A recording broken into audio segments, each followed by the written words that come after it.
ಇಂದು ಕೋಲಾರ ಜಿಲ್ಲೆಯಲ್ಲಿ ಜನಪರ ಸಂಘಟನೆಗಳ ಪ್ರಜಾಪ್ರಭುತ್ವದ ಮೂರನೇ ಅಂಗವಾದ ನ್ಯಾಯಾಂಗದ ಗೌರವ ಕಾಪಾಡುವ ಹೋರಾಟದ ಭಾಗವಾಗಿ ಸಂಪೂರ್ಣ ಬಂದ್ ಘೋಷಿಸಲಾಗಿದೆ.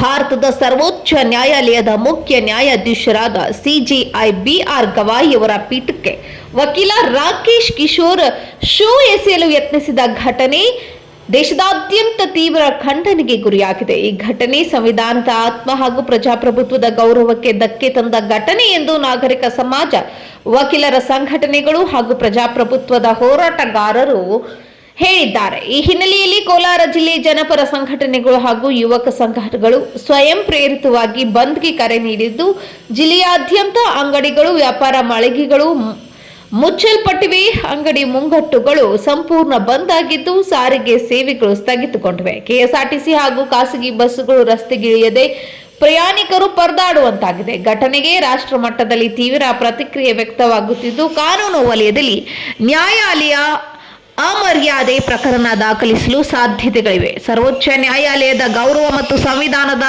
ಮೌಲ್ಯಗಳ ರಕ್ಷಣೆಗೆ ರಾಷ್ಟ್ರದಾದ್ಯಂತ ಧ್ವನಿಯೂ ಎತ್ತಿದೆ.